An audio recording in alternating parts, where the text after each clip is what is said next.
Welcome, Spartans, to Halo TV Plus, part of Evolved, your home for Halo. I'm your host, Oran, and on Halo TV Plus, my guests and I recap Halo's original TV show, Halo the Series, and discuss its semi-canon lore within the Silver timeline. This week, we are covering trailers and Silver Debriefs, and joining me this evening is Aaron Campbell. Welcome to the show. Hi, guys. Yay, first time here. Yay. First time, not last. And it's going to be exciting. We're going to talk about the 4 trailers now, I believe, that have been released over the last few months, and 2 of the Silver Debrief blogs that 343 has released as of this date. I think we'll get another one next week, just because we usually have one after each trailer comes out, and we haven't gotten one for the latest trailer that premiered during the show premiere at South by Southwest, so I think we'll get one more before the show releases, which we'll probably cover on another show. But as of recording, we have 2 of those blogs that we are going to dive into. But before we get started, some housekeeping. If you're new to the show, welcome. Halo TV Plus is part of Evolved that hosts other Halo shows, Podcast Evolved, Mission Debrief, Builds with Blocks, Halo Book Club, and Halo Headlines. Evolve also partners with HGS Pro Talk, a podcast where Will and Josh discuss the latest information within the competitive Halo scene with an emphasis on community every week. You can learn more about each show on our website, evolvedhalo.com. As we are a new show, we ask you to rate us and leave us a review. We greatly appreciate all of our feedback that we receive from our listeners to improve the quality of all of our shows. We would like to take this moment to thank all of our patrons for their continued support. Thank you all so much. Our patrons receive a variety of exclusive rewards, such as early episodes, unique swag, and access to our podcast soundtrack, and more. You can head over to patreon.com/HaloPodcastEvolve to learn more. Last week, we covered what to know from core canon. To contextualize our listeners into the show, we discussed 2 eras that Halo the series takes place in, which is the Insurrection and the Human Covenant War. We didn't dive into specific events within those eras, but as the show airs, we will likely discuss specific events and how they all may have changed for the Silver timeline. And since Halo the series has been advertised as a deep character drama, we also discussed the following characters and their place within the core canon: the Master Chief, Cortana, Dr. Halsey, Captain Jacob Keyes, Dr./Commander Miranda Keyes, Spartans Vanak, Kai, Riz, and Soren, as well as Quan and McKee. We touched on Silver timeline changes that have already been confirmed and speculated on some other character motivations that may deviate from core canon as well. So if you haven't listened to that one and you haven't listened to our first episode, which is the history of Halo the series, you can listen to those on your podcast service right now after this episode, or before if you want to come back, we'll be here. All right, so this episode, Aaron, like I said, is trailers and Silver Debriefs. Both of us rewatched the trailers. We reread the blogs in preparation, just kind of an overview.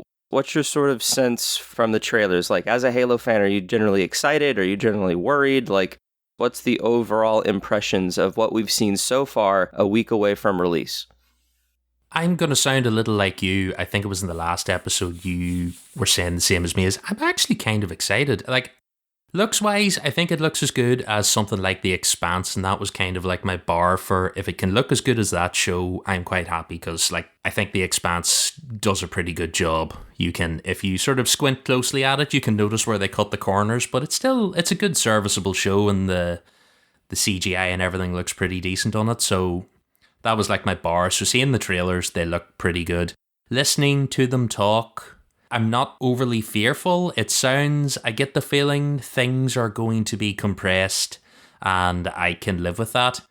I like the idea that I could be surprised, because I know anyone that hasn't any experience of Halo, they're going to be none the wiser. Casual game fans probably won't know a lot of the inner details, but we, fortunately or unfortunately, have a grueling in-depth knowledge of the lore in a way that I think would just bore me to death watching a TV show retelling the events beat for beat. I'm excited to watch this show and be caught off guard by stuff, which is something I wasn't expecting originally. I think so far I'm liking what I see. Like, as the trailers go on and we see more stuff, I'm trying not to over-analyze and nitpick things, but I'm filled with some positivity here. Like, it's I'd say a good solid 7 out of 10 mood at the minute. There are some things that I haven't quite latched onto, but for the most part, a lot of it is just like, okay, they changed this, let's see why they changed it. Or they went in this direction, let's find out why they did that. What was the choice there? What was the thinking? As opposed to just outright saying, that's not how I imagined it, that's not how it was portrayed on a game, like, it shouldn't be the case. So, like you said, and like I've said before, I'm very optimistic. I'm looking forward to it. The last trailer that we're going to get to at the end of the episode that came out, that really got me hyped. That probably got me the most hyped, whereas all the other sort of materials that have come out, it was just like, yeah, okay, this is interesting, this is cool, let's look at how it was made and stuff. But because we're so close, and the last trailer just, I don't know, it got me really excited as a Halo fan. Hopefully, it keeps that momentum, and the character drama and the action is really enticing to watch and really engaging, and we'll just have to see how it comes together. Oh, and one more thing that you said, I also agree that we're being told like a new story. Yes, I would prefer if it was, in canon and all that, and it was still a new story. I'm very glad that 343 didn't go in the direction of just retelling the game or retelling a very specific sequence, because like, I guess it's cool to see some of that in, visualized, but like at the core of the story, I just want new stories. So I'm happy it's that way, which some people may disagree with. They would just like, oh, just remake the game and it'll be awesome. But it's like, well, you could go play the game because it's still awesome. To those people, I want to say one thing, because I feel like they're very confident in the fact that retelling the game beat for beat will be the best way to go. And to that, I counter with Halo the Flood. The most controversial and least liked probably of the Halo novels, where the best bits of that novel are not the bits where it retells Halo Combat Evolved beat for beat, but it's all the additional new stuff it adds in. Like, we've covered that for the book club, and I think all of us have agreed that the bits we like of that novel are not the bits where he retells the parts of the game that already happened. It's the new stuff, it's the other characters, it's the new information. And to do that again in a TV show, I don't think would be something anyone would want to sit through and enjoy. And another counter I would put is just how many times they've remade The Fall of Reach, because there's the novel, there's the comic book, there's the animated series that they did. To a degree, there's the game, towards the end in terms of how it kind of messes up the timeline. And like, but mainly those other three, the animated, the comic book, and the novel, like they're all telling the same story, but they're all tweaked and changed. And I feel like that's ultimately what this would have become. And I think that's ultimately why they decided to just embrace the fact that everything's going to be changing and just make it its own thing. Because no matter how hard you try, things are just not going to translate the way you want it. Oran, are you possibly suggesting to me that you have had enough of Reach Falling and that you do not want to watch it once again reimagined in a new format? How dare you? I am all for seeing like a battle on Reach in the TV show if that's a direction they go into it, but like I don't need the visual adaptation of the novel The Fall of Reach. But anyway, I digress. Let's dive into the first trailer. If you want to rewatch all these trailers with us as we dive into, you could just pause the podcast now, where the first one we're looking at is the teaser trailer that came out in November of 2021. Pause and come back and we will dive into it. All right, welcome back. So this is a pretty short trailer. Of course, it's just a teaser. It starts with the back scars that we see on, just a Spartan's back. We're not really sure who yet, but we then start seeing the armor coming on, the hands. We see the 117 engraved on the chest. We see the helmet going on, and then we hear the famous lines from Cortana, "Hello, Master Chief." And then we get the big banner, Halo new series streaming 2022 Paramount Plus. The bits that we can gather from this is that, it is Master Chief. 117 is his Spartan number. Of course, his name is John. Two things I wanted to touch here, where the back scars are from the augmentation process. Like we've covered before, all of the Spartans went through a rigorous augmentation process when they were 14, and they enhanced their muscular tissue, they enhanced their bone density, and a bunch of other biological functions within your body to then create them these superhuman super soldiers that they become. So that's some of what we get in there. We do get a little bit more of that in the live action trailer from Halo 4 called Birth of a Spartan, if you wanted to go check that out. It shows you some other scars on other parts of their bodies. It's a pretty well-made live action trailer. I think from that aspect, it kind of loses me a little bit when you get into the fighting the Prometheans at the end, but they're trying to promote Halo 4. Then the second part of this is the number engraving. The number engravings didn't really pop up too often in the canon. I feel like, is the first time the numbers came up, was that Forward Unto Dawn? I feel like, was that the big controversial, we need the numbers on the armor to like identify Chief, and then they started to feature in a lot more? Because up until that point, I feel like we had, if you think of like the Black Team comics where everyone's just a generic Spartan and you can't tell who they are.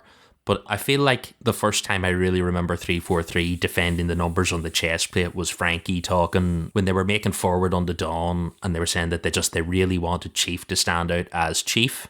And that's why the 117's engraved on the breastplate, and it's just been a thing ever since.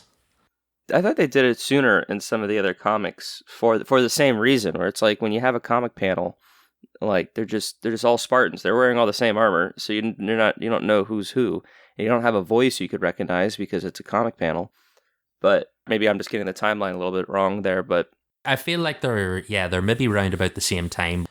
I feel like if you still have a bit of a grievance about the number on the chest plate, you lost that fight many years ago, and you just have to accept it now. Like it's done. It's a thing. The numbers are here to stay, probably forever, and that's just. They did include the numbers in Halo Infinite, which is the most recent game, which I think is a first for a game. So, but yeah, is it nice without it? Sure, but I get why it's there. It's because you're going to have 4 Spartans running around, and if you can't immediately recognize their voice and what their faces are, because, they may not see their faces as much, I don't know. But you have the numbers there to help you identify who's who. Well, do you want to take us through the next trailer? Yeah, I will. Next in the timeline is the first look trailer that came out at the Game Awards in December. Right, so this is the 2021 trailer. If you guys want to watch the trailer, go and load it up now, and then join us when you're finished. Alright, we are back again. This trailer, we get to see more stuff. By the way, can I call out the people that make trailers and put 3 seconds of footage from the middle of the trailer at the start of the trailer, and then immediately start the trailer? I don't know why that's a thing. Like, I thought it was like a YouTube thing where they just like, it just like auto-generates or something. It just all of a sudden just happens. And then now every trailer does it. And I agree. It annoys me. I do not get it at all. I'm like, I am literally about to watch this trailer. It is not even a minute long or a minute and a half long. Like, it's a minute and 5 seconds. I do not need a reminder of what's coming up in the middle of it. So that's just like a weird thing that they do a lot now that I'm not sure. Or like it's a slight spoiler. Like, if it's the first time you're watching this trailer, it's like you're going to see these cool flashing images out of context. I mean, granted, the whole trailer's out of context, but the trailer's designed to entice you. So why take the best moments of the trailer and get rid of it? Yeah, it's a peculiar one. So I'm just going to pull this trailer to one side. So this trailer now, we get to see a lot more. It opens on a shot of what looks like an outer colony or a desert planet. There's a ship flying over. I think we have it confirmed that that's Halsey's ship, isn't it? Yep, that's Halsey's ship.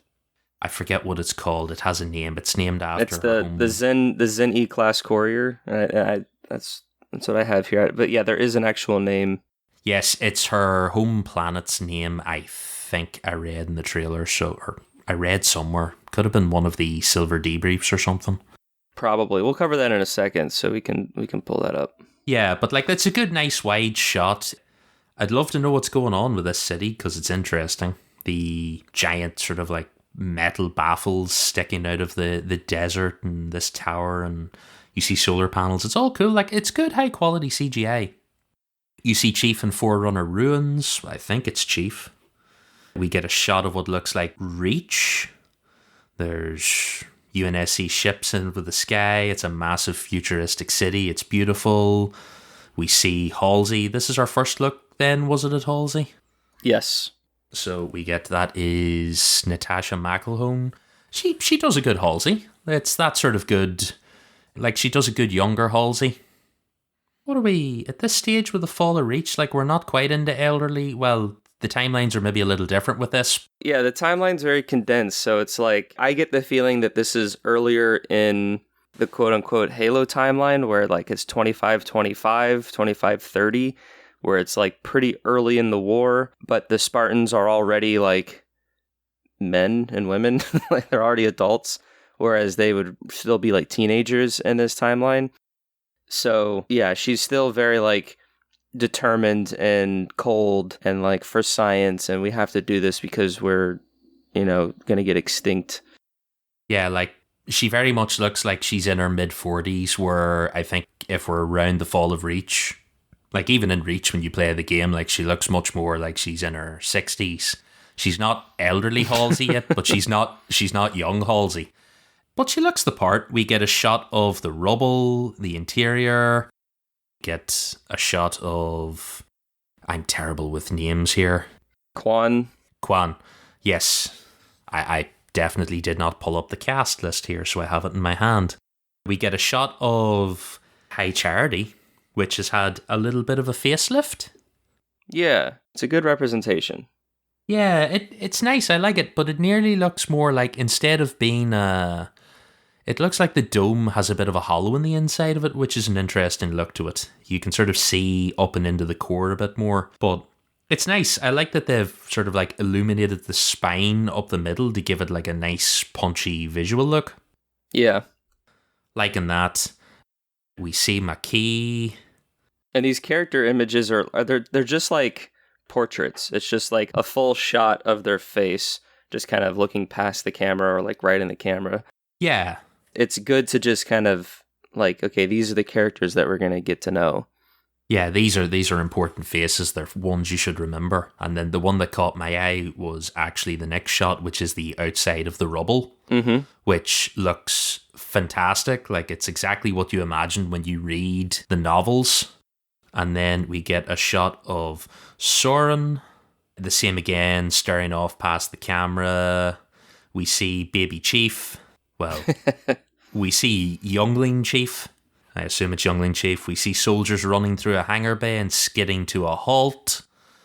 We see Miranda staring off into the distance. We see Silver Team drawing their weapons. We see pelicans flying in the dark in formation over what looks like that Reach City. It's quite a good trailer. Chief doing his superhero landing. Yep. Deadpool tells me that's quite bad on the knees, so I hope the armor really helps him there. Like, as a good little teaser trailer, this is it. Like, it's to the point and I like it. Like, it shows you a little bit of everything. You see what the CGI is going to be like. You see the quality of the costumes in action.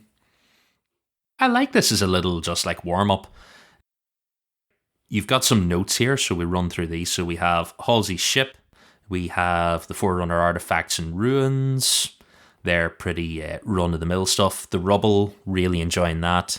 We have Halsey's voiceover, where it does sound like she's talking to Chief. You're suspecting young Chief here?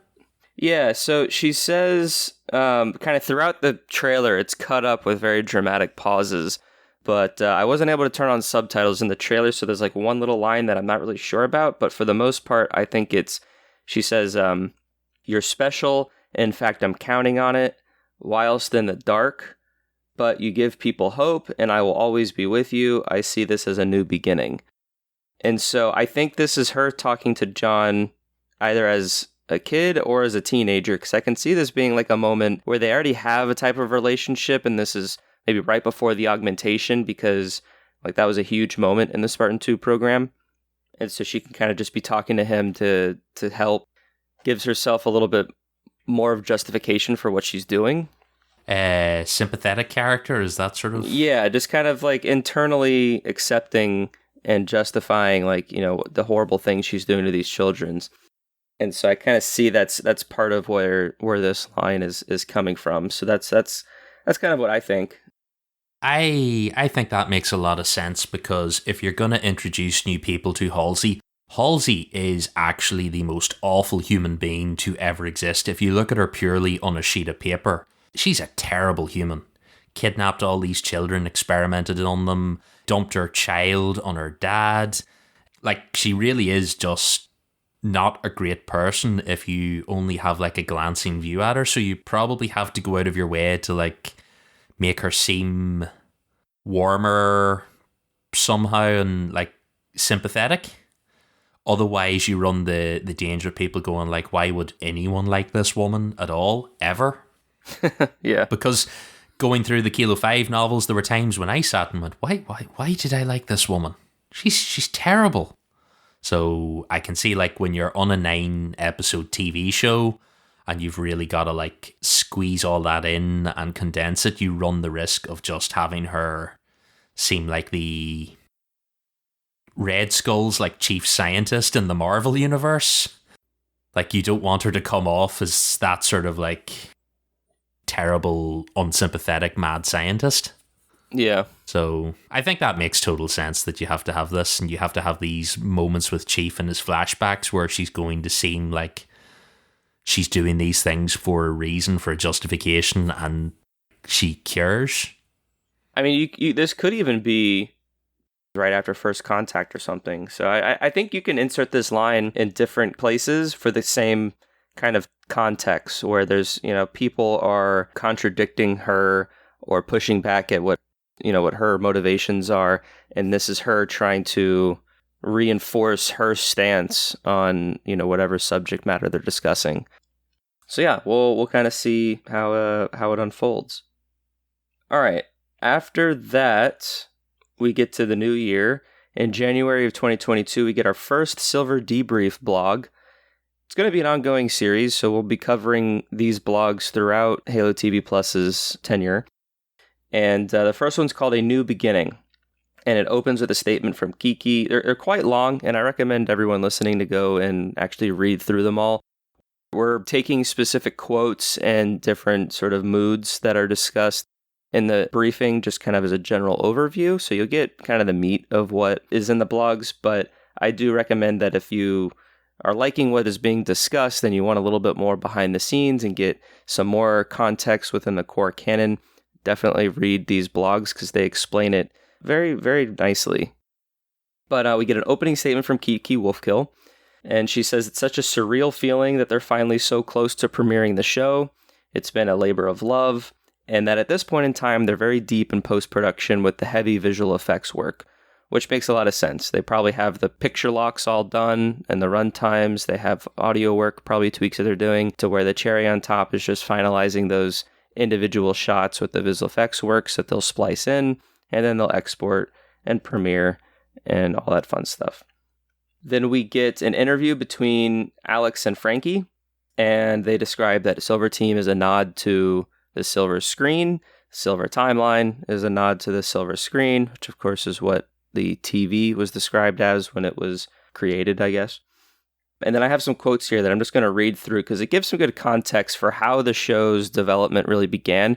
And we touched upon this a little bit in our history of the TV series, but to come directly from Frankie and Alex, I think it's good for context for our listeners and for anyone else who's curious about how the show kind of came to be and kind of what they were thinking. And so we can kind of look at that to inform us on the different decisions that they've made to create this Silver Timeline. So Alex says, the Silver Timeline is a unique vision of the Halo universe that contains and embraces many key elements of the core canon that has spanned the last 2 decades, with a relevant contextual and narrative details that diverge in different and appropriate ways to storytell opportunities presented by the TV medium and our collaboration with creative partners. To tell the best Halo stories we can, we want to protect the integrity, simplicity, and future of the core canon, but also not be limited when faced with the realities of a new medium and a new process of production. As a result, we made the decision to set the Halo TV series in an authentic but independent timeline. Frankie goes on and says 343 toyed with the idea of a separate timeline from the beginning that kept resurfacing throughout development, and it was ultimately embraced, but not lightly. The Silver Timeline is grounded in the universe, characters, and events of what's been established in core canon, but will differ in subtle and not so subtle ways in order to tell a grounded human story, set in a profoundly established Halo universe.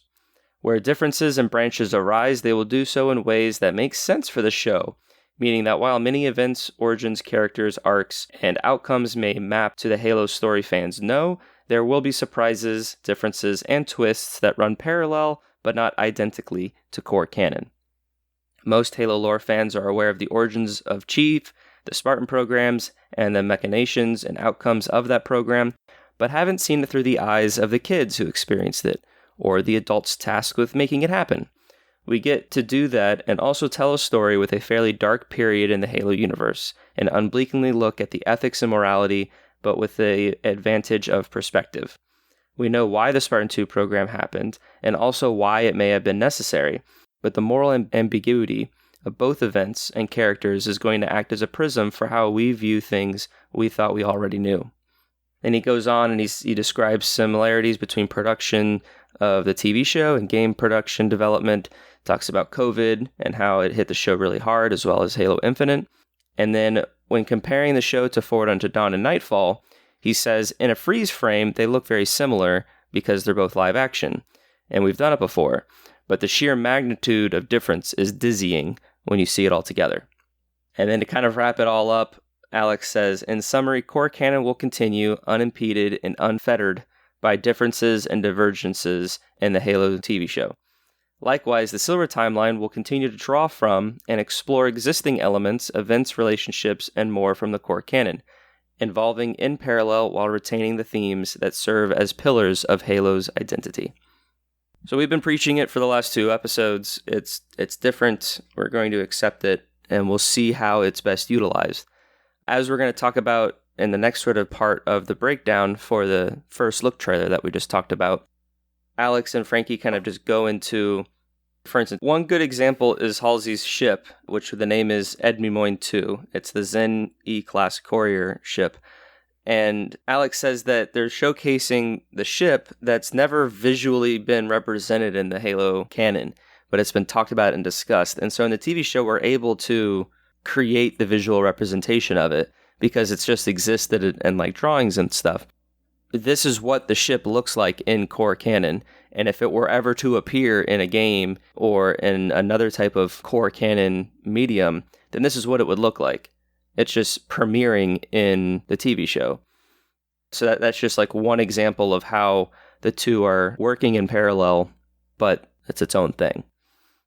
Anyway, Alex continues and he talks about the location in Reach called White Tower. That's going to be kind of like our command center for the show. That's where a lot of the military and UNSC political conversations are going to be happening, and kind of like a hub.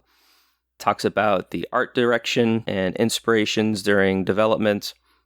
Then he praises Natasha McElhoon, who plays Dr. Halsey, and says that for her investment in character exploration of Halsey, since she's such a complex character, everything from the design and layout of her lab to the books and artifacts in her quarters was informed by Natasha and her interests in science, technology, and humanity, which is pretty cool that she's able to take the source material and digest it and interpret it and then kind of run with it, create how she feels this character needs to be portrayed.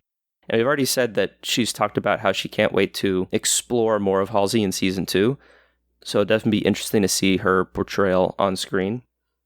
Like Aaron said, High Charity and the Rubble, 2 locations that appear throughout the Halo novels being visually represented. They look cool. Like, I don't know. Like, I don't think we've ever seen the rubble visually before. You just kind of had to imagine it.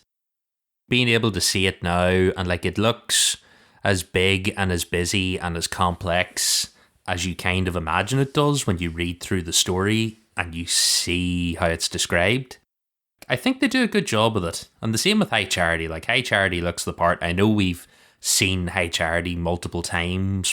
And then again, High Charity looks a little different every time we see it. Like, you watch it in the Halo 2 cutscenes and you watch it in Halo 3 and it changes up all the time in the blur cutscenes, and it doesn't strike me at all that it's a little different than any of the others. It just looks like you see it and you go, oh, that's High Charity.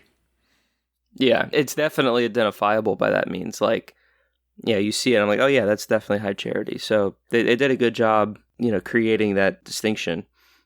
And yeah, during the different game interpretations, it even changes slightly, but the core visual representation of it still remains identifiable.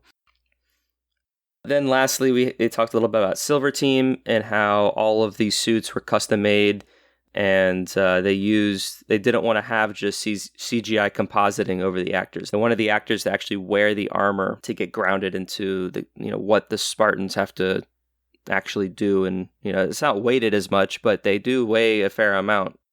Yeah, no, I think it makes perfect sense that the suits are real and they're practical, because when you see in the next trailer we're going to talk about and the one after that, when you see the Spartans move, they have a very physical movement about them that I don't think you could fake in a CGI bodysuit. Like, they move like large, bulky humans, and they have a very particular sort of style about it. So I think that makes perfect sense that you build real suits, and if you need to touch them up with CGI like shields or whatever, you do it. But it probably makes the most sense. Also, it would have to be insanely expensive. Yeah.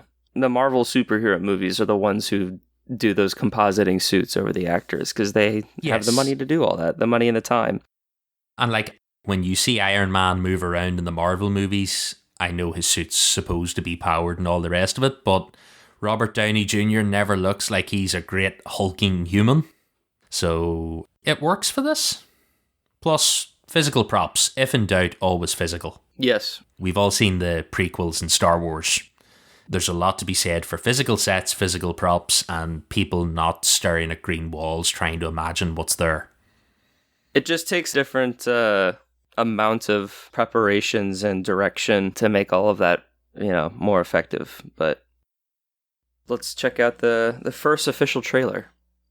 Right, this trailer dropped, it was January 2022, so if you want to watch that, go pull up the video and join us back here in a moment. Alright, we are back. This is a nice longer trailer, we've got 2 minutes of trailer to discuss this time. We see Madrigal, we see the city, you see explosions, you see people running, you see the first controversial thing that came up, which was with this trailer. You see a man with an AK-47. And yes.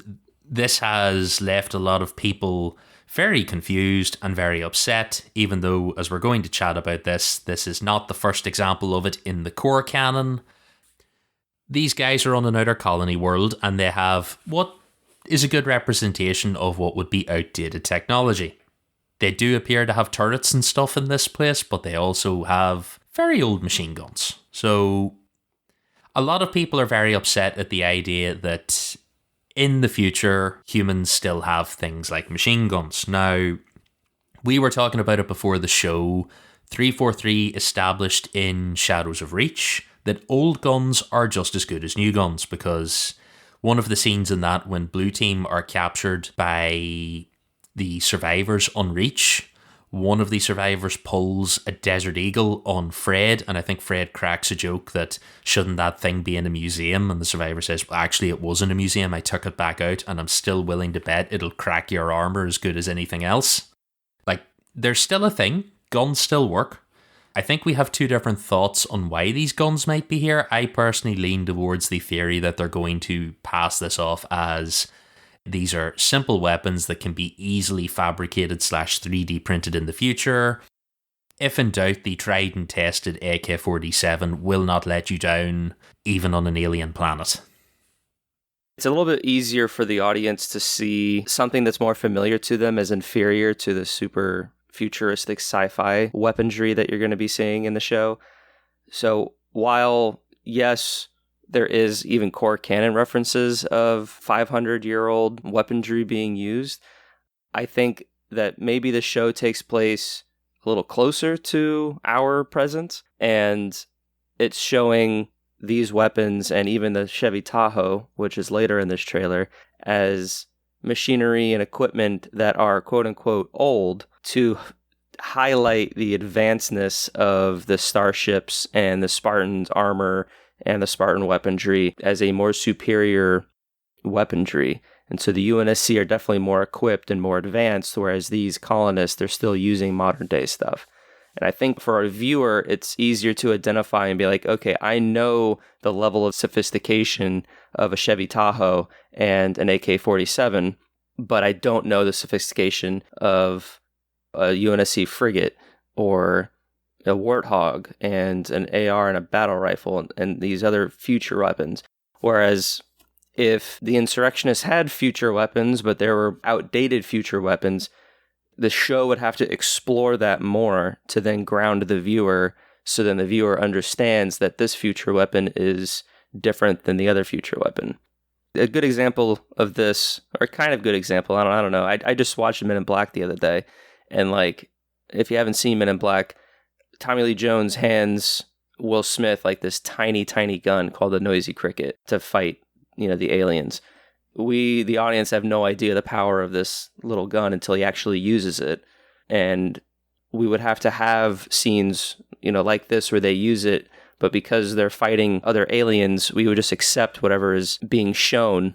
More storytelling would need to be involved with that kind of stuff. Whereas I think you get to the point if you just see what we already know. Yeah, I do think you hit the nail on the head with the very obvious practical fact that this seems very much like a production team move where someone has sat down and said, we need to show that these people are living an inferior, less advanced life, therefore older weapons.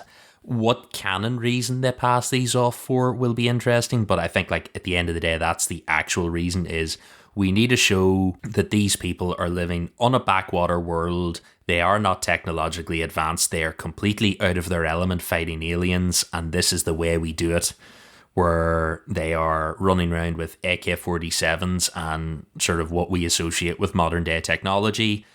And then Master Chief and Silver Team are going to come and save their asses. So that very much seems like the practical reason. But either way, I'll be curious to see. I don't think it's a reason to get mad. I think if they turn around and tell us, yeah, you can totally fabricate an AK-47 in the future and use it.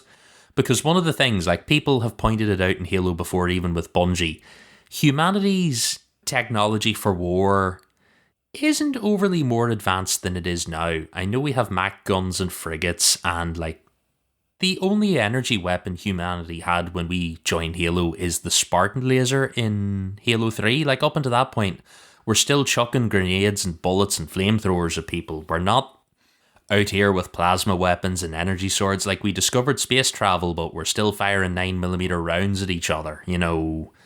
It's very much that sort of a universe of slight contradictions in some ways. So I think if you can accept that we're still using marksman rifles and rocket launchers, you can still accept that the poor people will have AK-47s and possibly even pickup trucks and jeeps.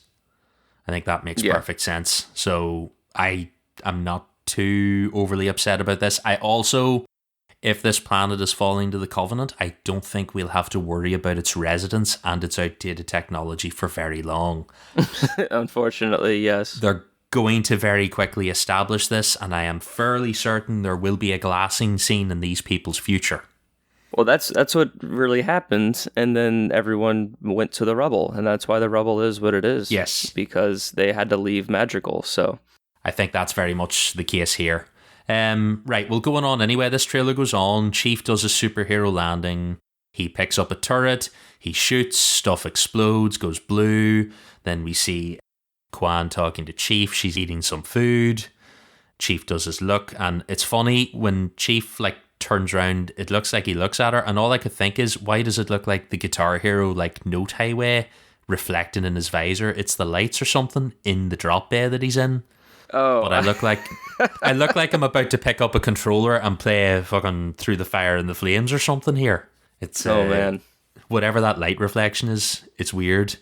Let's see, we go on through this. We get the back scars again. We have Chief doing his customary stealing a Marine's weapon. I quite like that. The Marine give it over willingly, which I thought was quite funny. We see more Halsey. We see Silver Team in an armor bay. We see an elite sticking a plasma sword through a wall. We see warthogs. We see soldiers. All quite good. We see the Jeep. We see the nose of the Jeep, which I didn't notice the first time while there's an explosion happening. That whole scene, it looks very much, desert city, people in cloaks are exploding.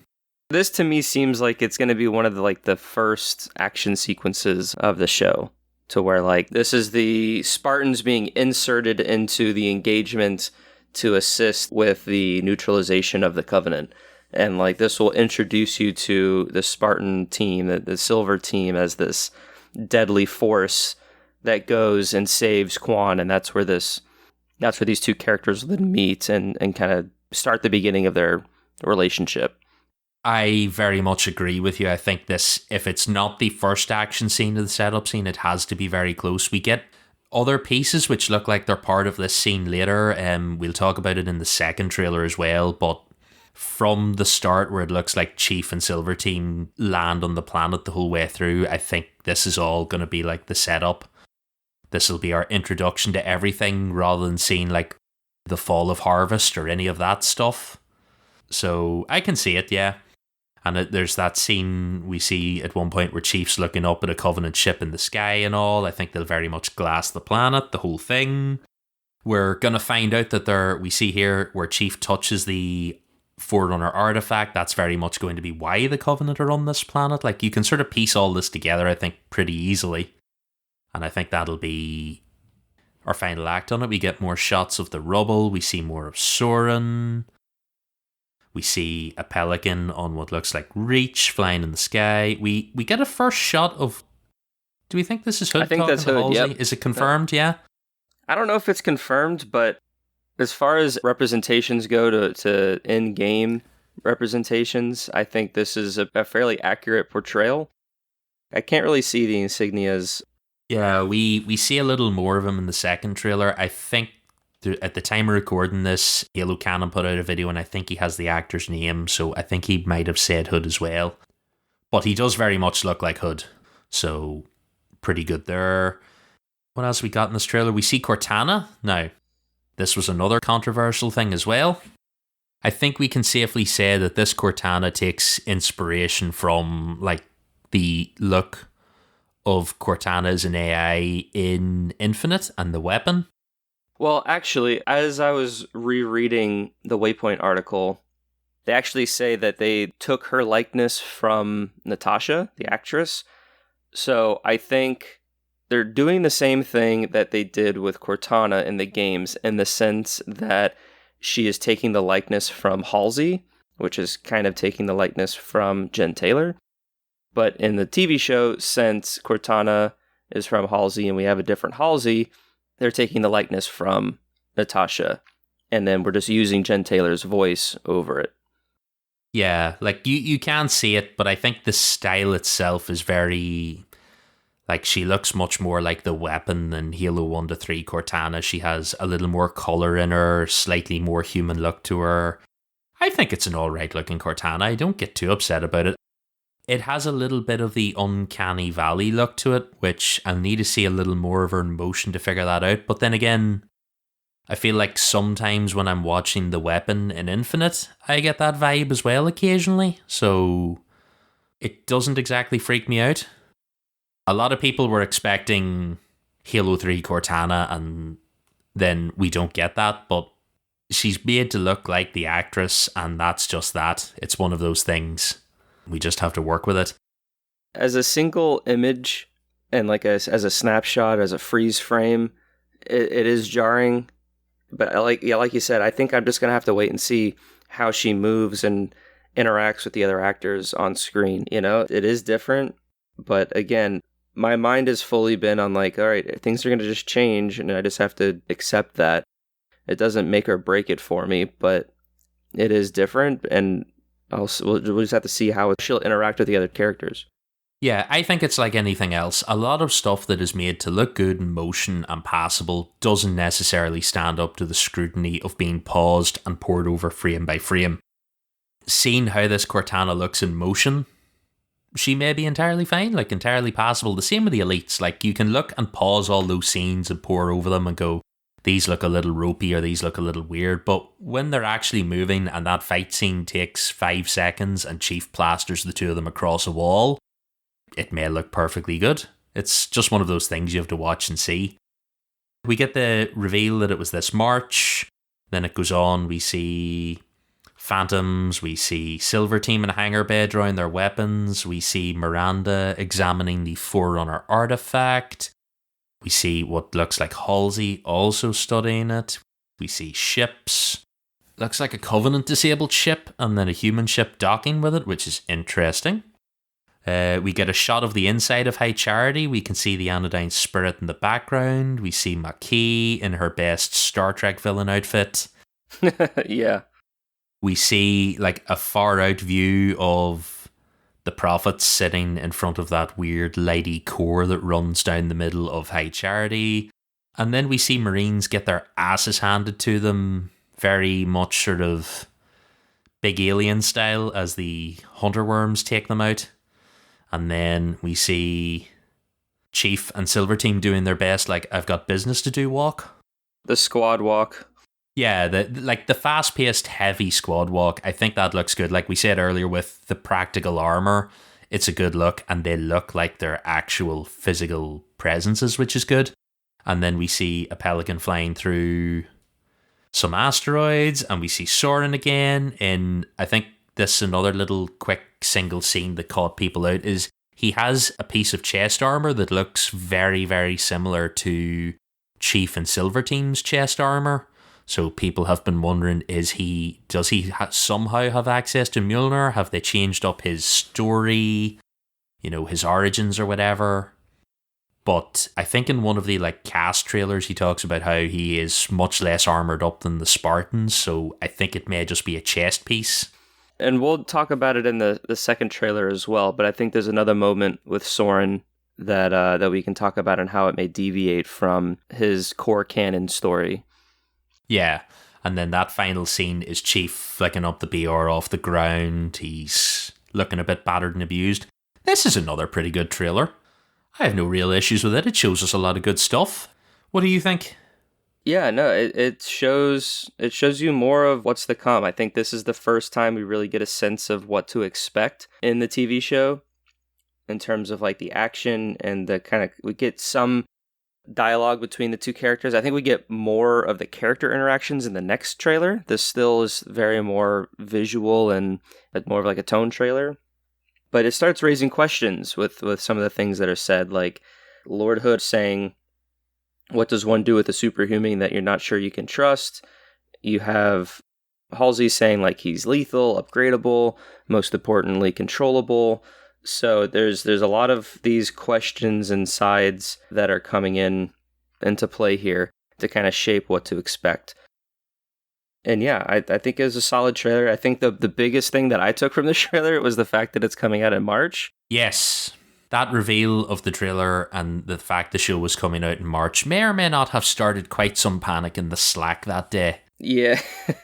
There was a sudden realization that all our plans were on fire and we did not have time to wait until September and we had to get moving now. Chief, all gritty, towards the end there when he was just covered in just space dust and he has the purple blood all over him. This show seems like it could be pretty brutal in terms of the combat. And yeah, I really enjoyed this trailer. I thought it was great. The one thing I want to talk about the Hunter Worms, if you're familiar with the games and you're otherwise not too familiar with the Hunter Covenant race, they're called the Letgolo. That's their species name, and they're actually just a bunch of worms. And they are all a conscious collective mind, and they assume different machinations and objects to create, a manifestation of sorts. So the Hunter Worms get into the armor and do what they need to, and then that's what we fight. And that's when we shoot them in the back. We're shooting the worms until we kill them all. So this, just like in Nightfall, the other live action show, these are just the Hunter Worms without any armor.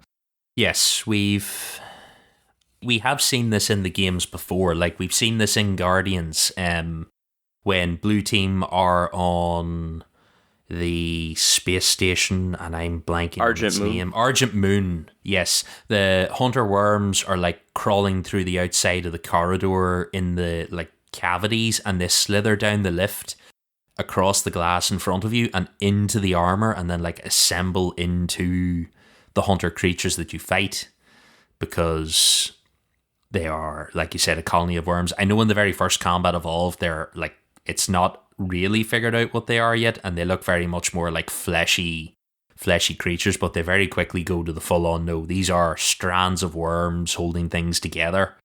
Even up to, they power some of the scarabs as well. So, like, they are very versatile, and they can go from absolute nightmare creatures slithering through your corridors to giant hulking mechanisms that are coming to get you. So it's a nice touch. I like it. Like the idea that you take out an entire detachment of Marines with worms because they can't shoot all the worms quick enough. It's just like, it's a nice touch, and it very quickly establishes how sort of terrifying and menacing they are. It'll be cool to see if they have like an assembly shot, you know, with Silver Team kind of mimicking that scene from Halo 5 Guardians. That'd be a really cool moment. All right, let's just kind of continue on. We have the second Silver Debrief blog post called Unmasked. And again, we start with a message from Kiki, and she says, "We know that not every decision we make will be embraced, and in some cases there will be hearty disagreement. I know that one particular controversial topic is that the Master Chief removing his helmet in the television series. The decision to remove Chief's helmet was not a decision made lightly, nor was it a foregone conclusion. That said, it was a goal of the show to deliver a differentiated experience from the games, not a carbon copy." And that, I think, just reinforces what we've kind of been talking about earlier in terms of, you know, not really looking at the games as a way for storytelling, but taking what the games sort of embody and that feel of Halo and translating it into a different story. So we're not just making a carbon copy of it. And I think that was almost like talked about. I think there was one quote from one of the showrunners to where he was like, we didn't really look at the games from that perspective because we didn't want to remake the games. We just want to talk about character and what feels Halo and what is this universe, and kind of create their own story, their own events with these characters, so then it parallels the two, which, you know, is fine. And then on for Chief's helmet, again, they've said over and over again that you're able to see the character's face or the actor's face. You're able to just get more emotion. You're able to work with the actors that you interact with a lot more easily instead of just talking to a helmet.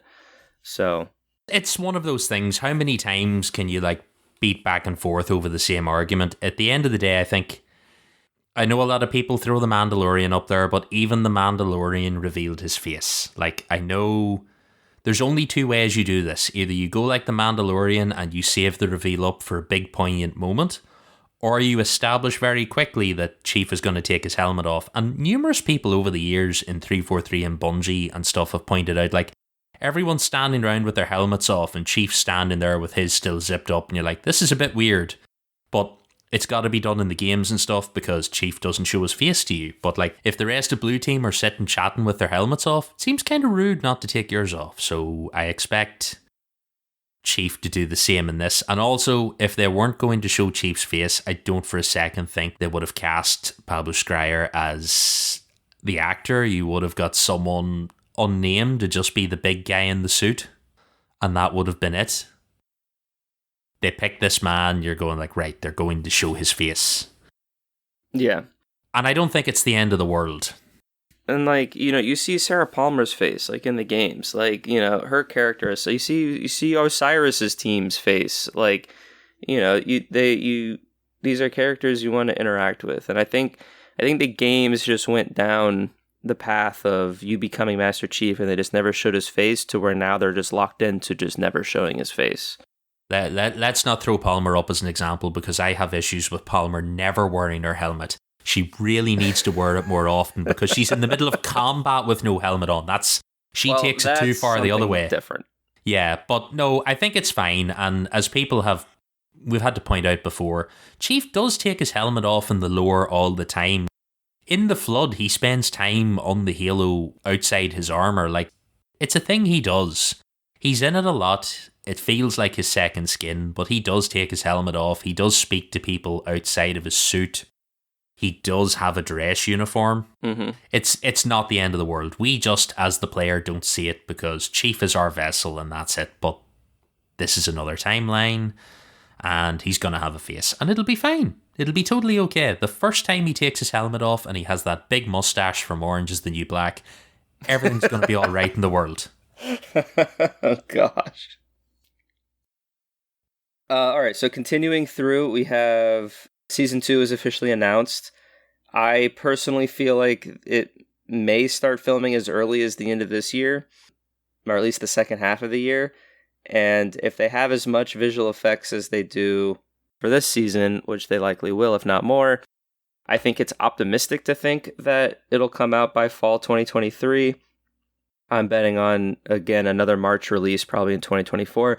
Although I do think there is a better cadence for the second season because sets are already built, armor's already built, characters are already cast.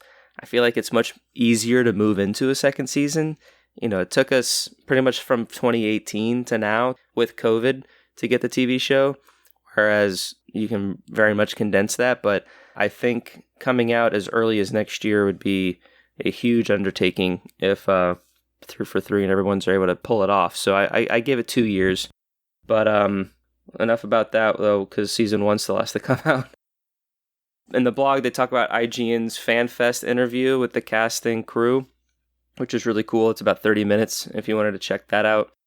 And then we get into the trailer breakdown again for the trailer we just watched. And I just kind of have a few little notes here. They talk about the scale of the show and how in the games, the perspective is very much first person because that's what it is. And even in the cinematics, when you pull outside of the character a little bit, you're still very localized in the environment that you're in. Only in like really establishing shots do you get the scale of like a location. Whereas in the show, they really focus on the scale and the context of where the characters are in their space. And so they really say that you definitely feel the scale of Halo in the TV show compared to the games. They touched upon the broker armor mechanisms that help the Spartans get their armor on, and we see that in this trailer, which is pretty cool. They were first introduced, or visually introduced, in Halo 4, and that seems to be a fairly one-to-one representation. And they talk about how they had multiple on set, where one was like a hero one that actually functioned, and the other ones were not functionable, and more just like a set dressing item. And it kind of makes sense to where like they invest in one to actually spin and move to put probably a stunt person in there. And then the other ones just kind of are there for show. They talk about the elites and how they've adopted a more classic Sangheili anatomy that's kind of from the original trilogy, although their combat harnesses were designed to embrace the motion capture sort of process. And I think that kind of goes into what we were talking about with the slight armor changes for the Spartans and how they had to wear slightly adjusted armors than what we get represented in the game, just for simple mobility to have an actor in there and physically moving. And so that's why, the shoulder pads are a bit smaller. There's more neck clearance, so then you can turn your head and stuff like that with the helmet on and stuff. So that's why they've made the decisions, is that they're very practical in that sense. They also talked about how the Sangheili language was actually kind of developed by linguists to where the language will now reflect a little bit more to how the mandibles actually move, which it will be interesting. It almost makes me wonder why that wasn't really done in the games. But anyway, so if the wart sounds a little bit different, it's because we're creating a language to fit mandibles and not something that humans can make, I guess. I don't know. I'm guessing it's just something like an oversight when they originally made the games, and it maybe wasn't something anyone at Bungie was super hardcore thinking about. Whereas like when you get into the novels, and particularly they touch on it a lot in the Kilo 5 books, because they have Sangheili linguist on the Kilo 5 team, and he goes into great detail about how they speak the way they do, why they talk. Phillips talks about how they have great trouble pronouncing their FIP sounds, so they call him Phyllis all the time because elites struggle to say Phillips. So little things like that. I like when they put good detail into stuff like this. Do you think in about 3 years' time we get a version of what is the Lord of the Rings? The Silmarillion. The Silmarillion, that's it. I could not think of it at all. I'm wondering, like, do we get our like Halo version of the Silmarillion with full breakdowns of elite language now and stuff like that? Are we going to be able to learn it like we can learn Klingon? Oh, goodness gracious. I don't know. That'd be weird. Continuing on, they talk about the Forerunners, how they took inspiration from the Halo 2 anniversary maps, Warlord and Shrine, to kind of build the natural formation Forerunner technology integration type of architecture, which I think is pretty cool. But like now that they pointed out, it's like, oh yeah, that environment looks just like the map Warlords that I've played on dozens of times. Because they say the design motif makes you wonder where the alien construct begins and the natural formation ends. So that's a cool little detail. Now here they talked about Cortana, how it's based on the likeness of Natasha McElhone, and it reminds the reader that Cortana was not created to be the companion and friend of Chief. Originally, Cortana was just made for a mission that the Spartans would then escort. And we talked a little bit about that on the last episode of like what Operation Red Flag was and all that kind of stuff. But also that Cortana was made, illegally, since she was a clone of a living human brain as opposed to a dead human brain. And so there's some ethnics involved that will be explored in the show. And that there's also going to be some distance between Cortana and the viewer that's not as close as we have it in the games right now. And that's to kind of create some tension between her relationship with Chief, which I think makes sense for a first season. You kind of have to warm up to the character. You don't know who to trust, what their alternative motives are. And because even Chief had some reservations about that early on with being paired with Cortana, about, what if she gets in the way of my mission, was kind of one of his concerns. So they're kind of, delivering on that and expanding on that type of initial relationship as they start this introduction to then where you would think that until like a season 2 and stuff, their relationship would be a little bit stronger into what we kind of know now. Yeah. Let's see. That's about it. They talk about the starships, some canon there. We have a UNSC Galatis class heavy corvette and a Covenant SDV class heavy corvette. And if you're familiar with Halo Reach, the game, it's, they kind of took inspiration from there. And then we have McKee and the Lekgolo again that we've already kind of touched upon. Yeah. All right. This is the official trailer 2. This dropped this month in March. If you want to go and load this up and have a watch and then come back, assuming you haven't already watched and dissected it, go and give that a go now. All right. We are back again. So there is a lot more to talk about in this trailer, so we will just go as we go through it here. I'm just going to leave it playing on loop while we're at it. This trailer starts off, I like the start of this. Like it opens with that shot of Chief looking up at a Covenant ship. You know very much that is the end of Madrigal. Like I can almost take bets on it. Yeah, I think that's very much at the end of the sequence that we've been seeing so much of. It's a very good, I think, establishing sort of setup for the show in that humanity wins on the ground, humanity do not win in space, and this is probably a great way to show that. Chief and Silver Team will kick the Covenant's ass only to be driven off the planet with plasma fire. So that's probably a very quick, easy way to set that up in the show. We get like a quick scene of a couple of flashes, and then we get the Halo banner, and then we start the trailer properly because it's a thing. I'm just sort of watching as we go. So we have that panning shot again. It's Chief looking up at the Covenant ship.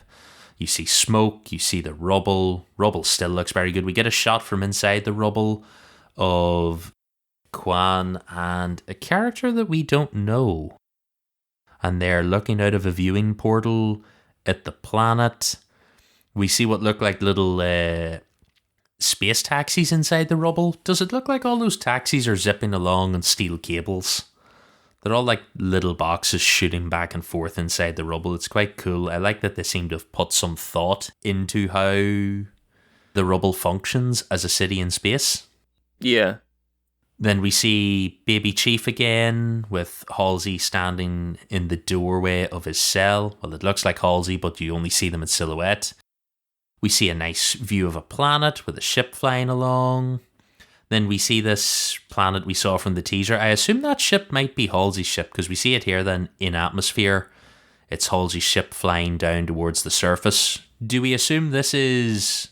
I think it's Madrigal. I mean, unless it's a different kind of deserty-like planet.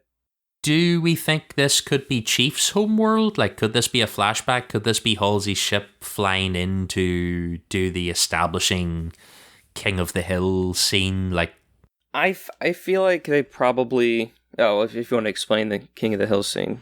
Oh, yes. I was just going to establish it as this is pretty much Bruce Wayne's family were murdered in an alleyway, but for Halo.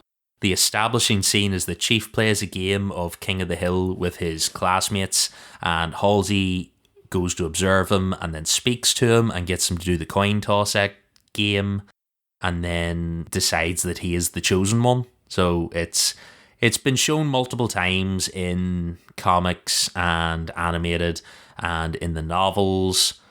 So we've seen it a few times. I'm kind of wondering, could this be that? Because if Halsey's ship is here, I assume we're going to get flashbacks of this sort of thing. And it's another outer colony planet. And it would be... The rubble... Does the rubble exist? No, the rubble didn't exist on Chief's planet. That's another colony I'm thinking of, isn't it? Yeah, it's another... I forget the name of it, but it doesn't take place near Madrigal, but I think it does. It's in the same system. Yeah, I think that one. I wrote this note down on the last episode, but I think they condensed it to where the rubble and Madrigal take place pretty much right next to each other for the sake of the story, but they technically are two different places. I kind of get the feeling that we're seeing maybe one of Dr. Halsey's like secret labs that she has. Like she has a few on Reach, and maybe she has another one on this planet. This is where she does her experiments and things, and where she created...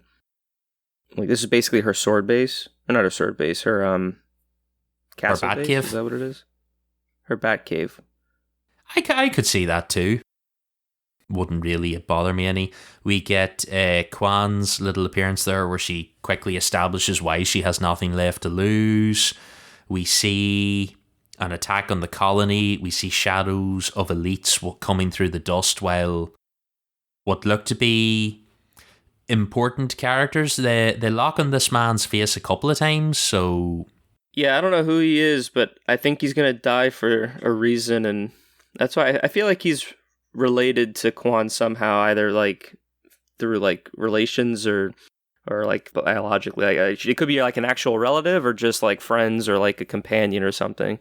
Yeah, like we get a shot of her looking through the blinds out of like a building. I can assume that he is some sort of family member. He will die at the hands of the elites, and Chief will then swoop in and save her. And that's how we'll get all this establishing stuff. Like you see it, you see the elites there, the plasma sword through the wall. We get another shot of Reach again. We get our first like proper glimpse at Captain Keyes, which I quite like. Yeah, this is the first time we see Keyes in any of the trailers, and he actually has like acting moments, and yeah, he has dialogue. Yeah, it's great. He's cross with Halsey. I can only assume he has discovered the Spartan program, because that his line is, "What else are you willing to sacrifice?" And Halsey says, "Everything." So I can very much assume that that's one of those things. That could be one of the key differences in the lore. Because in the main universe, Keyes had his suspicions, but he never outright found out, because as soon as he got close to the truth, Halsey had him reassigned. So that could be one of those key differences in this universe. You know, it could set the family and the character drama together and establish all of that pretty quickly. Yes, and I think I touched on that last episode, to where I think, you know, in the core canon, these three characters didn't really interact a whole lot. But I think for the TV show, you need to have them all interact a lot to create those tensions and the drama between the three of them. Because anytime you have a dysfunctional family, that's why so many television shows have dysfunctional families, because it's often more interesting to watch the misery that these people go through. and look at their journeys as they interact. Because if everything was rainbows and sunshine, sometimes that's not as engaging to watch. So Yeah. I think you're definitely going to have the three of them in the room, all having their own stance and their own belief of what to do with a particular situation, and that's going to be layered on top of the fact that they're all related and they're all family. Yeah, and I feel like you get two family dramas with this show, because you're going to have that, and then you're going to have like the family conflict between Soren and Chief, because they are the brothers raised different. You're going to have the disgruntled brother that sees the truth, and then you're going to have Chief, who is just doing as he's told and all the rest of it. So like there is a lot of good interpersonal setup here for drama, which I'll be curious to see. Then we get this scene again of everyone running and skidding to a stop in the hangar bay. We see Miranda. We get what appears to be a dead augmented Spartan lying on a bed. Oh, I did put a note in here when we were talking about this. I'm pretty sure that this scene of the hangar bay and all the rest, they all seem to be tied together. I'm putting my bets on it now that this is going to be where we first meet like McKee. All these people seem to be scrambling and running across the hangar bay, and then we later see Silver Team drawing weapons, and there's another establishing shot later where it looks like Miranda is surrounded by like a protective escort of Marines in the same bay. So I'm hoping for a really good villain moment, confrontation sort of a thing going on. Yeah. We see Parangoski for the first time, and we get to hear Parangoski speak as well. So I love her line. Like, her lines, I'm interested in finding a way to be less reliable on Dr. Halsey moving forward. And she's literally saying that to like her daughter. Yes. And it's like and like that is very much Parangoski through and through in the core universe and this universe then. So we established that very quickly. I hope she's a good menacing character, because yeah, I think I just want her to be just such a conniving, just backstabbing type of always 4 steps ahead of everybody. Yeah, like they do a fantastic job of establishing her in the Karen Travis books, and she is one of my favourite Halo characters because of it. And if we kind of get a nod to Ginger Nuts in there as well, that'll be great. Let's see, what have we got next while we're going through here? Halsey salivating over the Forerunner artifact, and then we get a shot here. We get a shot of Miranda looking out of a viewport. Now, you put down in the note that you wonder, are they both looking at the same thing? And I wonder, while Halsey's salivating at that, I think this scene might be Miranda looking at something in space, because the frost all over the viewport, to me, screams airlock. Okay. So I'm thinking this may be like our establishing shot of the battle with the Covenant and seeing them from orbit close up. That's like one of my thoughts there on that. But I do like McElhone has this just like really, when you see her like pacing around that artifact there, and she just has this like tight drawn look on her face, it's just like, it's everything. You know exactly in that moment that Halsey does not give 2 fucks about anything else right now. Yeah. The universe is her in this artifact. If they set fire to Jacob in front of her right now, she wouldn't even notice it. There is only that artifact, which, pretty good. Like, they get that pretty quickly. Then we see Silver Team walking through this bay, the Marines, like, getting out of their way. Then we see Jacob Keyes on a planet in fatigues. And then we get more like young Chief. We see a child in a pod. That's the scene there where we see Miranda standing surrounded by like armored Marines. And then we see Chief flying a Pelican. I think it's a Pelican or a Condor. It's hard to tell. You put down here that you think it's Halsey's ship, but it looks like a Pelican, but with extra engine ports on the back. So I can't tell if it's just... Well, that's why I think it's her ship, because when you look at her ship, it has those extra thrusters. Yeah, if you go back to just the start and you play it, before it does like the roll, it very much from the top looks exactly like, it looks almost like the Halo 5 Pelican, the more rounded version. It sort of descends and banks to the right, and it looks like a pelican with a rounded belly, but I don't know if it's a pelican for sure or if it's maybe like a condor, because we know Soren has a ship that we haven't seen. There's a scene shortly after this where you see someone in the crew bay, like flying back through it from the cockpit doors. So I wonder, is this like a chase scene, like a fight scene? Maybe it's Chief and Quan as they continue on their, character journey. Yes, it could be them. We also do get like a line of dialogue from Soren at one point as well, and he's talking to Chief, and I wonder maybe if this could be like a scene with them together, so something cool there. We then see someone parkouring down a wall, and I'm not sure who that is. Yeah, neither do I. There's a female character, and they look to be on the desert planet, and they parkour their way down between two alleyways. And then I think, do we get a scene of Chief's face inside his helmet? I think so. Yeah, we get like the iron. Like it's not quite Iron Man because Iron Man I think has more gizmos and stuff, but you can see the like compass tracker and the top, because you also get like the little things on the side of his head, like the bio information. Yeah, so I think that's pretty cool as well. We see a pelican crash on a landing pad. We see Quan again hugging some people. We see these pelicans again flying in formation at night. This is quite a good scene. I like this. We see the Warthog racing through what look to be Covenant drop pods.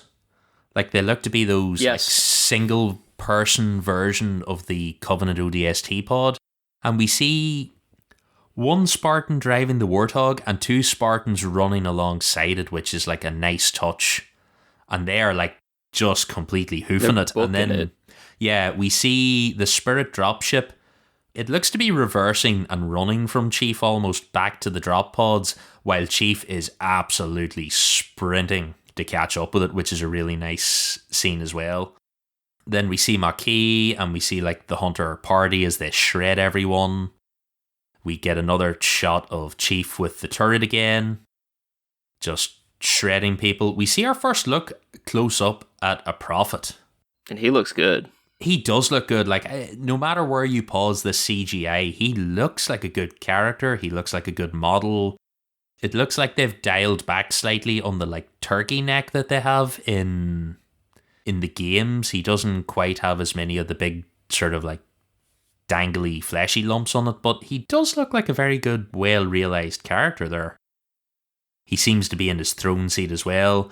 Then we get a scene of Chief surfing along on top of the Warthog. It looks like he's about to board a Banshee, because there's one Banshee shoots along on the right, and then you see a second one in the background, and Chief looks hunched on the bonnet like he's about to leap up.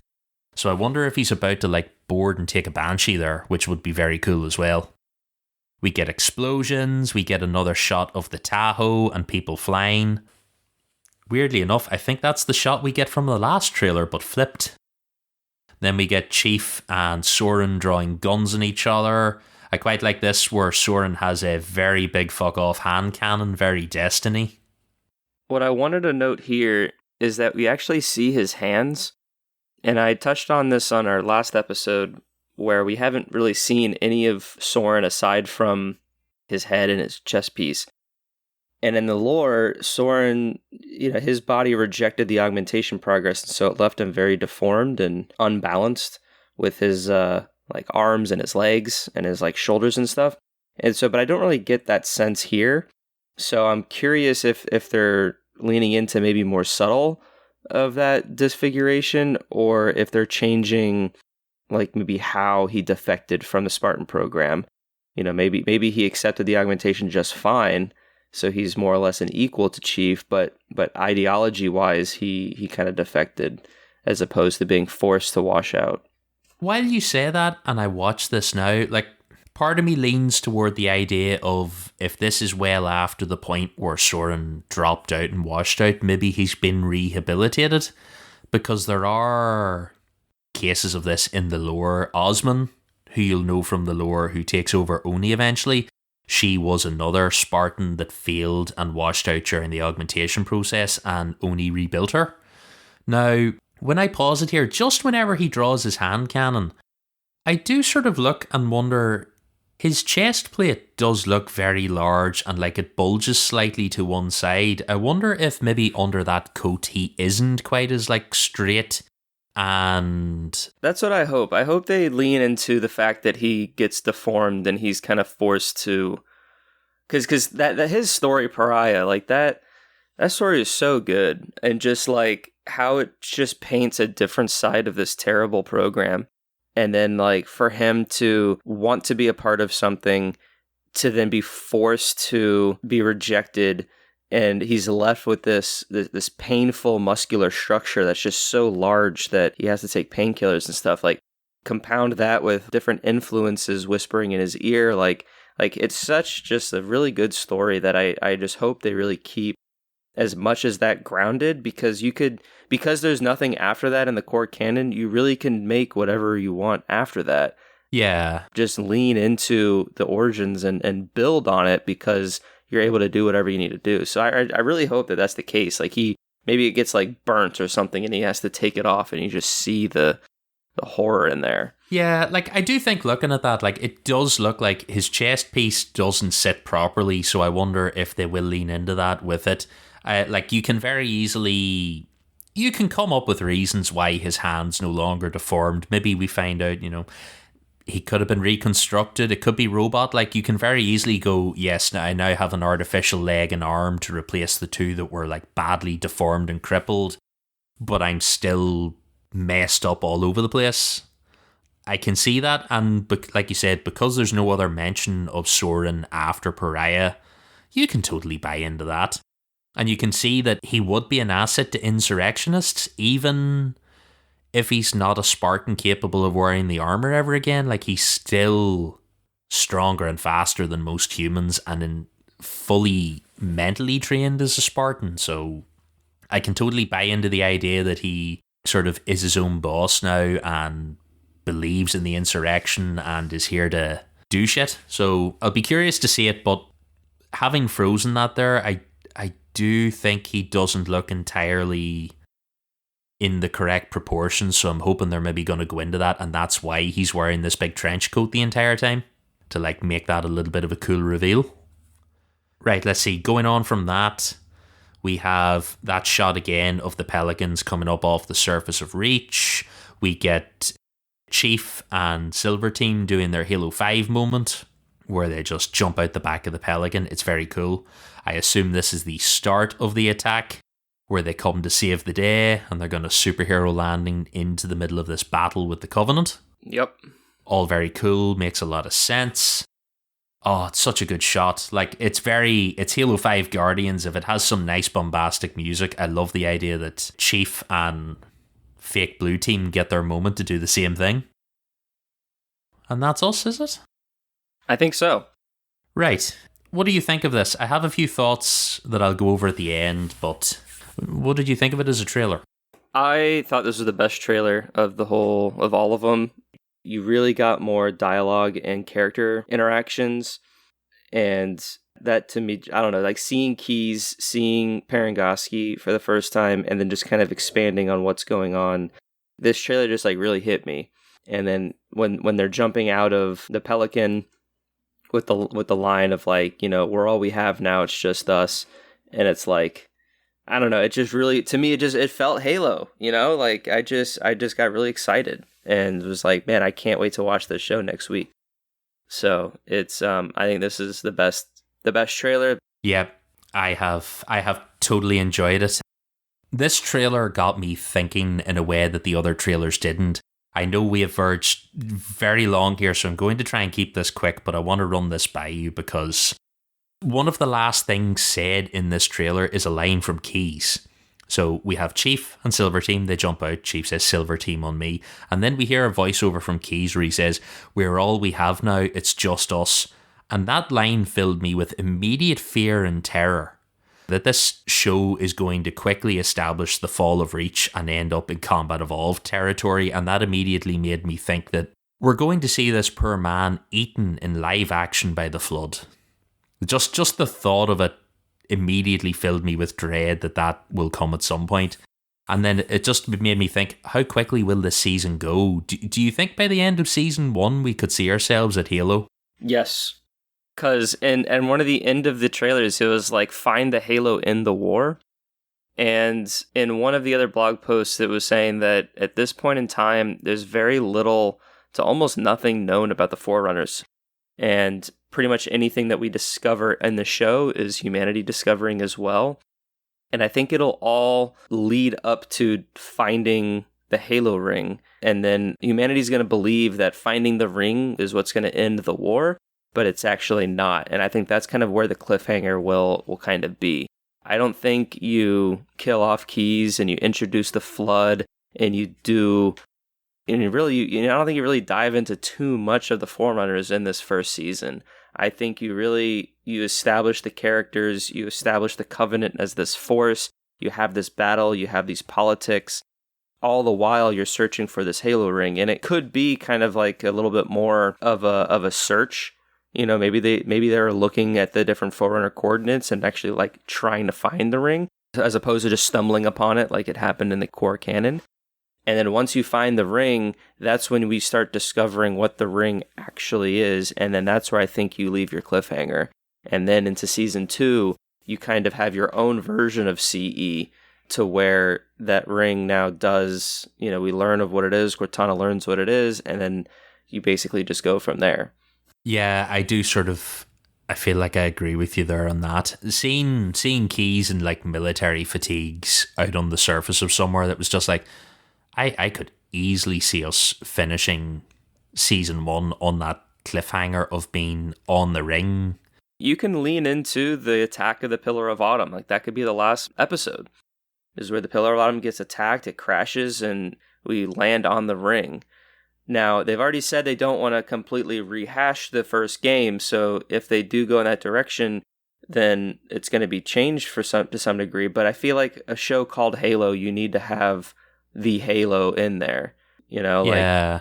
Like Halo 4 is kind of the only game that doesn't really have a Halo, but like even in Halo 5, they kind of bring it back a little bit. Yeah, I do think you're right, though. I think that's going to be the big, that they've talked about how this show, and even a few of the early reviews that are out, have talked about deviations from the canon, and I think that's really going to be the biggest difference. Is we're not going to like randomly stumble across Halo by luck. We're very much going to be there for it, and I think it's a good setup for like a show. If that's what we're doing, we're hunting out this Halo and we're trying to get there. And I'd be very curious to see how these characters establish and set up, and how that will be different, because Halo is very much one man on a ring doing it all himself if you go by the game, and we have a lot of characters here and a lot of things going on, and I can see that being different. But I'm here for it. Like you, hyped with this. It was just the utter thought of going, oh no, we're going to see this poor man eaten by the Flood at some point. And we very well could, but I just think we don't get the Flood this season. I feel like that's just too much too soon. I don't think we get it this season, but it was just the thought of we've got to go there at some point. Yes. It was hearing that line and suddenly realizing that we could hit Combat Evolved territory by the end of this season, which I don't know why I hadn't thought about it, but like I hadn't, and it hadn't crossed my mind that we might actually get there this season. So it did make me hyped. It did sort of like get me going with what we could do with this. Yeah. I will be shocked and probably disappointed if we don't end up on a Halo ring by the end of the season. Like, I just feel like you have to. And it still gives me hope that we could get a Sergeant Johnson cast for season 2. Maybe. Although, I don't know. I've heard people call for Sergeant Johnson, like, oh, he's a great character to be in the TV show, but like, you're not going to get an actor that looks like him. You're not going to get an actor that's going to sound like him. You can write like Johnson would be, but like I feel like the internet's just still going to be upset with whatever decisions they make with him. So they probably always will, but like Sergeant Johnson is a caricature of several movie versions of a character to begin with. So I feel like you can make an entirely good passable Sergeant Johnson without having to have it be an exact look. Like let's face it, Sergeant Johnson doesn't even look like himself as we go through the games. Yeah. When you get to that death cutscene in Halo 3 and you get that really terrifying looking Johnson model, anything looks better than old creepy, bulgy, scary eyes. So you look pretty good in Anniversary though, Halo 2 Anniversary. He does. He looks fantastic. Same with Miranda. I really liked Miranda's model in Halo 2 Anniversary. Yeah, that sort of like merged together. Although I have to say, like I really do like where they're going now with the actors they've picked. Like now that I've finally seen Keyes in action, I'm here for it. I'm feeling it. I feel like he can do some good, real dramatic captain shit going on there. Yeah. And thankfully, I feel like all of the hubbub about the actor has gone away, and I haven't heard any of it mentioned since we've seen him. So I'm very pleased with that. Well, shall we end it there? I think so, or we'll end up making this a 3-hour show. Yeah, let's not do that. Well, we'll end it there. The next episode will begin our coverage of Halo the series. Next week as of recording, but the series premieres tomorrow, because this episode premieres on Wednesday and the show premieres on Thursday. So if you're listening to this, then it's tomorrow. Otherwise, it's probably out now, actually, if you're not listening to it on Wednesday. But in any event, like I mentioned during our podcast teaser, we'll be releasing a commentary episode and an analysis episode each week to cover the TV episode for the week. With TV episodes premiering on Thursdays, we are targeting a Saturday release for our commentary episodes and a Wednesday release for our analysis episodes. Anything can change. I wish I could make promises, but that's our plan. Depending upon our editing and how the crew is able to do what we're able to do, we'll try to get those out earlier. Give us feedback if episodes are releasing too soon, you're not able to watch the show, or they're releasing too late. Let us know. It's going to be a very busy week for the next 9 weeks. So we just want to make sure we get the podcast episodes out to you so then you can listen on a regular cadence and then watch the show as you have it. If you don't have a Paramount Plus subscription yet, Xbox just announced that a new Xbox Game Pass perk includes a 30-day trial for Paramount Plus on March 23rd. So if you enable that perk on March 23rd or March 24th, you'll have it for 30 days, and you can watch probably the first 4 episodes of Halo the series. Now, if you wanted to wait to claim your perk after a few episodes come out, then you could wait, I guess, for 5 episodes to come out, claim your perk so you can get it for the next 4, and then you have 5 or 6 episodes that you can basically binge. I don't recommend that because then you have to miss out on all of the content we're going to make for the next month. I think it's only like $10 a month. You could do it for 2 months to get your Halo fix, or just do it for the 30-day trial, then renew for 1 more month. You'll get all the episodes, and then you can cancel if you don't want to rewatch or you don't want to watch any of the other programming that Paramount Plus provides. I'll leave that to you, the listener, to figure out. If you haven't listened to our previous 2 episodes, like I keep saying, they are the history of the Halo series and what to know from core canon. You can listen to them on Halo TV Plus's podcast feed, Podcast Evolved's podcast feed, or by visiting our website, evolvedhalo.com. However you're listening to this episode, they're all in the same place. And with that, thank you, Aaron, for joining me, and thank you, listeners, for joining us for another week of Halo TV Plus. This show premieres on the 24th. Like I mentioned, check out haloevolved.com. I'm repeating a lot of what I'm saying because of all these different outros, so I apologize. But I would like to do another special shout out to our patrons for supporting Evolved and making all of our different shows possible. If you're not a patron, you can head over to patreon.com/Halo Podcast Evolved to learn more. And finally, if you leave us an email or a voicemail about this episode of Halo the series or what you're excited for, we can incorporate those into a future episode. You can email us at podcastevolved@gmail.com, or you can give us a call at 205-EVOLVED, which is 205-386-5833. And with that, I've been your host, Oran, and until next time, evolve!